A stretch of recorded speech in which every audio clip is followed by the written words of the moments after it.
porque o anticristo não me preocupa. Segunda carta aos Tessalonicenses, capítulo 2. Comentário de Emaro Persona. No versículo 2, o apóstolo alerta eles para não se perturbarem por espírito, quer por palavra, quer por epístola, como sendo de nós.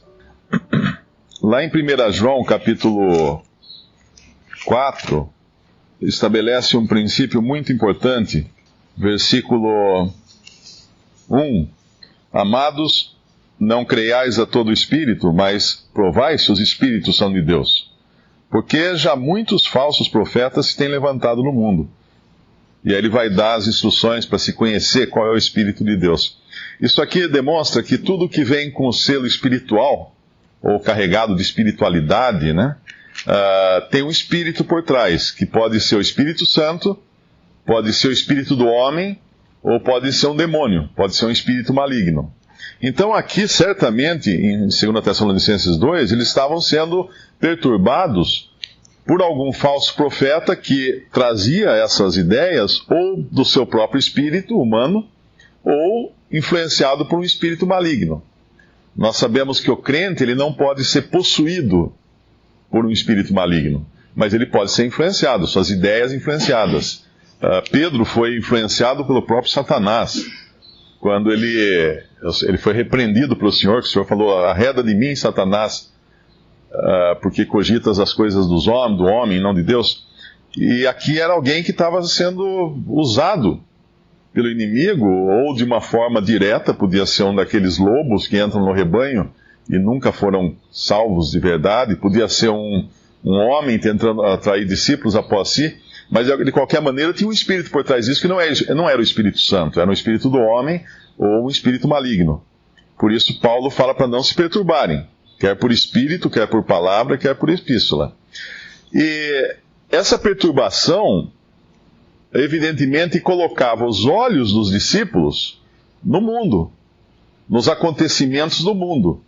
Porque quando nós ficamos preocupados com o que está no jornal, com o que está acontecendo, com as guerras, com as lutas e tal, nós temos que tirar os olhos do Senhor nessa hora para olharmos para o mundo. É como a gente quando dirige, né? Nós temos 3 focos, ou 4 focos, melhor dizendo, de direção. Ou a gente está olhando lá na frente para a estrada, que é o lugar que a gente deveria olhar mesmo, né? Mas aí a gente não vê o que está imediatamente embaixo do carro. Ou a gente está olhando no retrovisor, aí nós tiramos os olhos da estrada, ou estamos olhando para os lados e tiramos os olhos da estrada, do nosso alvo, né? E assim é o cristão. Quando nós tiramos os olhos de Cristo, da sua palavra, das Escrituras, nós estamos olhando para algum outro lugar. E esse lugar pode ser o mundo, seus acontecimentos, e aqui ele fala, para não se perturbarem.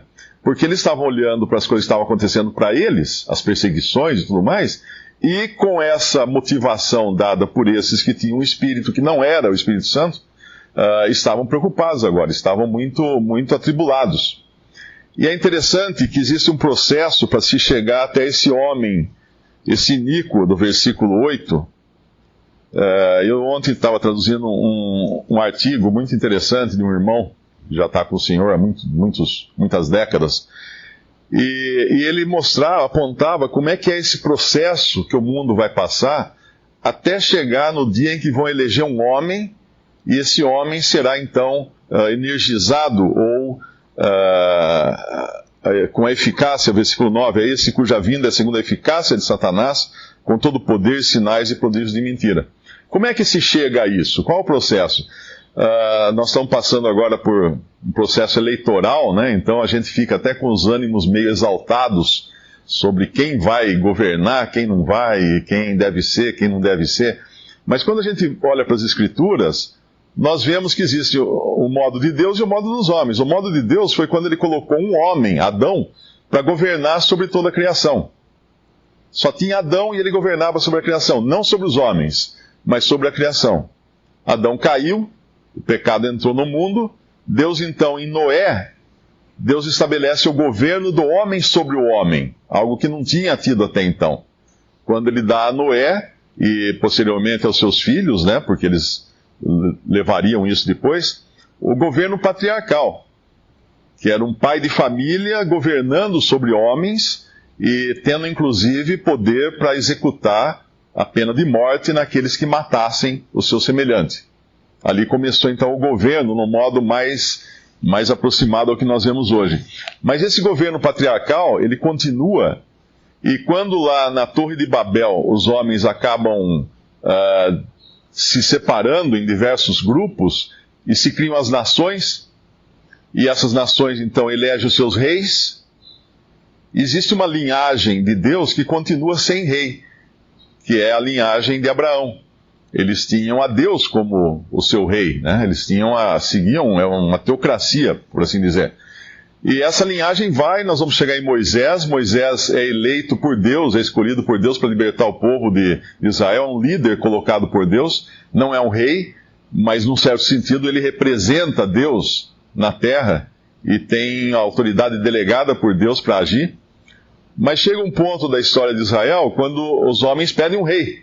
Eles vão a Samuel e falam, nós queremos ter um rei como tem todas as nações. E é como se Samuel dissesse, tá bom, vocês querem um rei? Então vocês vão ter um rei de acordo com o coração de vocês. E então Saul é escolhido. Era o homem segundo o coração do homem. A descrição de Saul é que ele era um homem alto, um homem bonito, um homem forte, um homem aparentemente capaz de liderar um povo, porque ele tinha uma aparência boa para ser um líder. E aí nós vemos a história triste de Saul, que ele realmente não tinha nada a ver com Deus, ele não tinha, era um homem rebelde a Deus. E aí Deus então rejeita Saul e levanta um rei que é segundo o seu coração.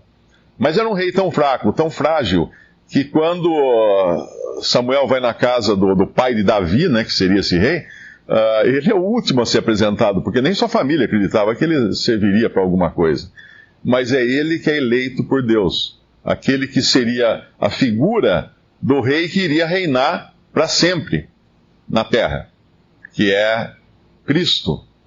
E aí nós vemos a história de Davi. Obviamente tudo que é colocado nas mãos dos homens acaba se deteriorando, e chega um momento em que na história de Israel, Deus rejeita o reinado colocado nas mãos dos israelitas, na mão dos judeus. E passa então esse reino para um outro sistema de governo, que é o de rei de reis. E o primeiro governante nesse sistema é um gentil, que era Nabucodonosor, que foi eleito por Deus rei de reis. E aí nós temos aquela passagem lá em Daniel, no capítulo 2 de Daniel, nós temos uma passagem que fala da estátua do sonho de Nabucodonosor, a estátua de cabeça de ouro, o torso o tórax de prata, depois os quadris de bronze, eu acho, as coxas, né? Os quadris de bronze, e as pernas de ferro, e os pés de ferro misturado com barro. Essa era a estátua que representava os diversos reinos que passaram sobre a terra, de reis, ou seja, reinos que reinavam sobre reis.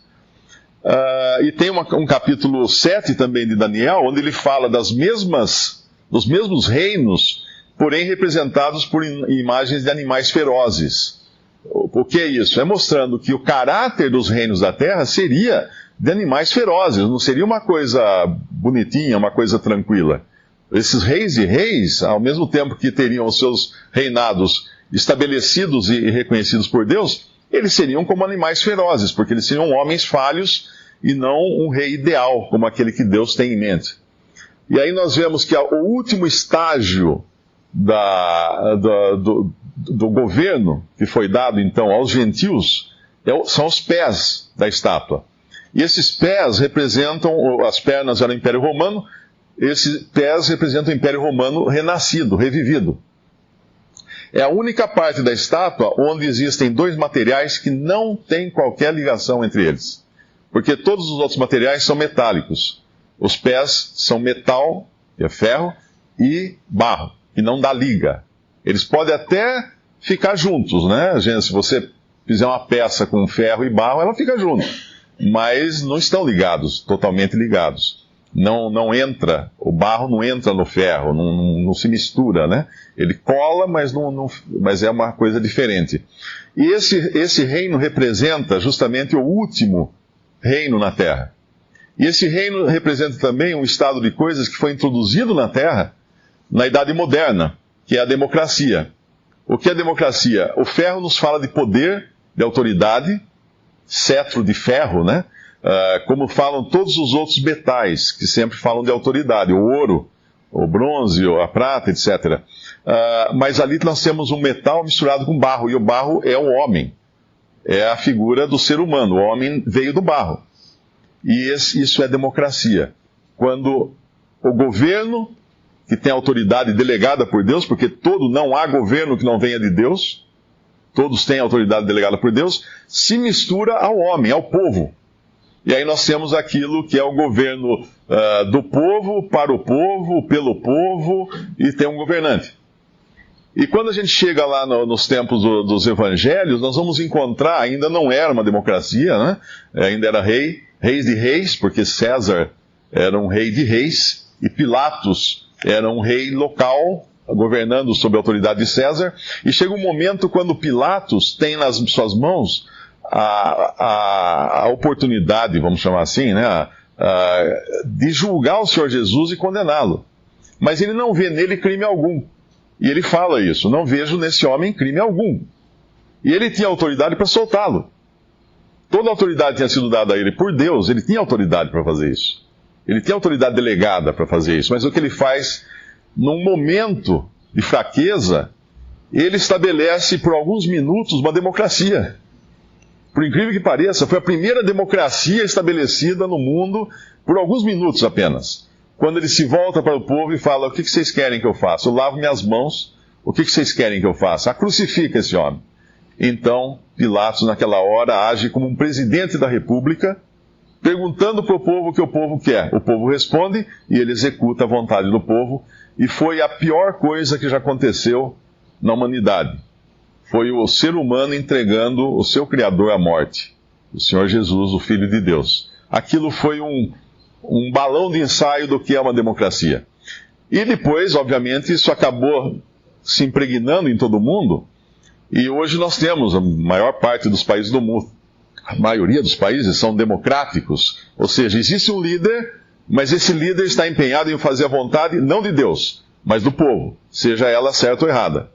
Então, vai chegar um momento em que vai haver um líder, que é esse homem, ele vai falar como ovelha, né? Mas vai falar como dragão, né? Vai parecer ovelha, mas vai falar como dragão. Ele é um homem iníquo. Obviamente o povo vai amá-lo.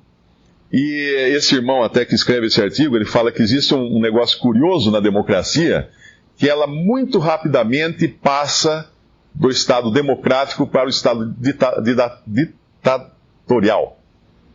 Aquele que é o chefe, o líder democrático, que está sempre perguntando para o povo o que o povo quer, quando ele percebe que o povo dele ama ele, adora ele, o que ele faz? Ele vira um ditador. E aí ele faz a sua própria vontade, mesmo que o povo ache que aquela é a melhor vontade. E esse homem, ele será assim, ele será um homem que fará a sua própria vontade e o povo o adorará como sendo um Deus, porque vai achar que a vontade dele é absoluta. Então esse é o caminho da humanidade, esse é o caminho que as coisas vão para nós chegarmos, porque a gente pode falar assim, mas como que vão aceitar esse homem? Obviamente, como o irmão explicou, isso vai ser depois que a igreja tiver sido tirada da terra e com ela o Espírito Santo, que é isso que detém hoje o homem da iniquidade. Ele não pode se revelar enquanto a igreja está aqui. Muitos cristãos perdem tempo fazendo cálculos aí com o número da besta, é perda de tempo, completa perda de tempo, porque esse iníquo não será revelado enquanto a igreja e o Espírito Santo estiver na terra. Então, ficar olhando para essas coisas na terra é perder tempo. Agora, quando nós vamos para as Escrituras, nós entendemos o que vai acontecer. E nós entendemos que já está acontecendo, e nós entendemos que nós não vamos estar aqui quando isso acontecer. E aí nós podemos viver uma vida totalmente tranquila em relação a esses acontecimentos que serão futuros, né? Da grande tribulação, Mateus 24 e outras passagens, sabendo que enquanto nós estamos aqui, importa sim sofrermos, como fala 1 Pedro, né? Por um pouco de tempo, aflições, tribulações, etc. Mas é um outro caráter de tribulação. Era como a que eles estavam sofrendo aqui. Era um caráter de tribulação de nós passarmos por estarmos no lugar errado, no tempo errado, que é o cristão no mundo, num lugar que é o antro de Satanás hoje, né? O príncipe do mundo é Satanás. Então o homem, sim, chegará um momento quando a apostasia se manifestar totalmente, na sua totalidade. Ele vai rejeitar completamente a Deus e eleger um homem no lugar de Deus. E tem uma passagem mais só para citar aqui nesse versículo. O versículo 7. Porque já o mistério da injustiça opera. Somente há um que agora resiste até que do meio seja tirado. O que quer dizer isso? Essa injustiça toda, essa apostasia toda, esse iníquo, esse poder de Satanás, ele já opera, mas na forma de mistério. Ou seja, de maneira velada, nas sombras, nos bastidores, não abertamente. É assim que ele opera hoje no mundo. Porque ele não tem ainda licença para agir. Ele não tem ainda condições de agir porque o Espírito Santo está aqui.